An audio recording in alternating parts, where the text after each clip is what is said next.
BJP প্রার্থী হিরণের doctorate degree ভুয়ো, এমনই অভিযোগ জানালো আম আদমি পার্টি।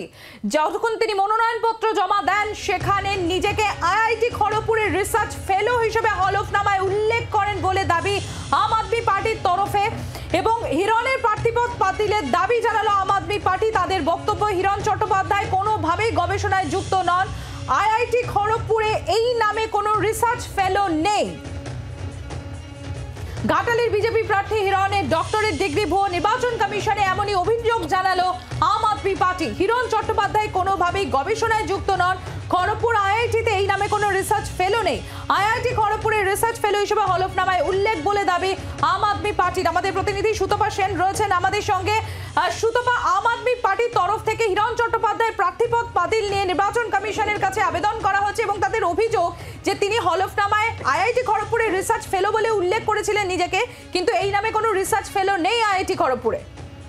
একদমই তাই। দেখো, আম আদমি পার্টির তরফ থেকে হলফনামা দেখার পর, অর্থাৎ হিরণ চট্টোপাধ্যায় যে হলফনামা দিয়েছেন সেটা দেখার পরে তারা যোগাযোগ করেন এবং শুধু তাই নয়, আরটিআই করেন তারা। এবং আরটিআই এর যে উত্তর এসেছে আইআইটি খড়গপুর থেকে বলে দাবি করেছেন আম আদমি পার্টির সদস্যরা, তাদের যেটা বক্তব্য যে আইআইটি খড়গপুর পরিষ্কারভাবেই জানিয়ে দিয়েছে এই নামে কোনো রিসার্চ ফেলো ওখানে নেই। এবং শুধু তাই নয়, কোনো স্টাফ বা কোনো ধরনের কোনো সংযোগ এই হিরণ চট্টোপাধ্যায়ের সাথে আইআইটি খড়গপুরে নেই, এটাই কিন্তু পরিষ্কারভাবে আরটিআই যে উত্তর, সেই উত্তরে জানিয়ে দিয়েছে আইআইটি খড়গপুর।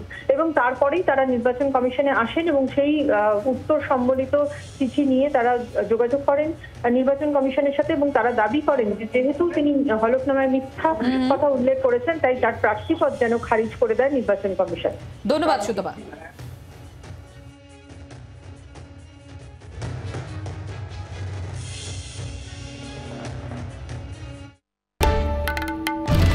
বাংলার আওয়াজ, বাঙালির আবেগ, জি 24 ঘন্টা।